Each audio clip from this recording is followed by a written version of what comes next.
Hello everyone. So usually before I made something for the Barbie clothes or Ken clothes, I lately interesting with the Pinterest because that's show me many idea and a very cool style like this. I really love that. And also at the moment I really love like how do I say, it's like this, but I still figure it out how to make that really clean and proper look. Look, this one, it's still messy. Yeah, taking for a while for actually make it really tidy and clean. And also I made the line as well, I mean the lining too. I like the looks from this side and from the back as well, and how it's mixed. The detail for, I mean from that elastic as well. But the thing is I really want to make this one too, but still I don't know how. So yeah, so today I would like to make a Ken clothes set, which I done it before, but I'm not taking a video for it because everything is just, again, some of them new, the style as well and the way I want to look. Sometimes I'm designing it too, but still I can't make a proper pattern. That's why I bought that from Etsy, and that's very cheap as well. So, and after that I can put here and there for the details whatever I want. So yeah, today I would like to make a it call it bomber jacket, if not wrong. It's kind of like baggy looks for Ken clothes. So look like this. I love that, the way it's look. And look at this, it's so amazing, and that's kind of inspired me. And again, also I love this long coat. It looks so lovely. And look at this, oh my goodness, it looks so expensive. And with the those detail as well, seriously, I really love that. And this one as well, and also the ball joint doll, it makes even more life. It's like proper human clothes. Oh my god, I don't know how to say that, but yeah, it's really amazing. Look at this, look at this, so beautiful. Oh my goodness. The thing is, when you make a mini like this and very tiny, it's more horrendous. You know, sometimes it's a bit odd. Sometimes I don't know how to put it here and there because it's so tiny, and I would like to have really realistic details on it too. And again, everything's at the moment, it's learning for me. Every day is learning for me, so don't beat yourself too hard. Sometimes I forget how not to, but you know. Yeah, look at this. Anyway, back to this pattern, and I would like to make 1, 2, 3 set with different pattern. I know it sounds crazy, it's gonna be a long video, but we'll see.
the pen from the pattern, and I cut it. You can see my previous video, and this video I just want to like continue how to make a pocket like more realistic, less plain, you know, it's just more alive.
Here the final 1, 2,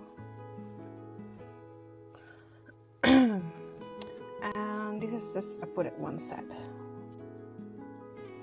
so pocket you can put it in, and this is kind of the jacket. Hang on a second. Okay, so you can tuck it in, so like semi crop jacket, I mean. And you can open it as well, just like this, so it's like baggy looks.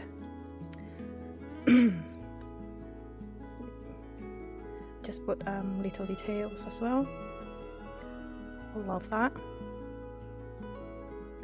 And also I have a bit of free time, I made this just quick easy embroidery, and this is for the petite one.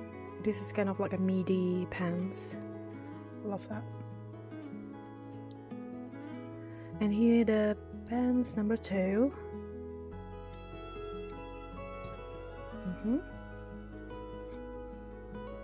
And this is out of the video before, but I just want to show you that's the details that I made as well. This is like last month, I think.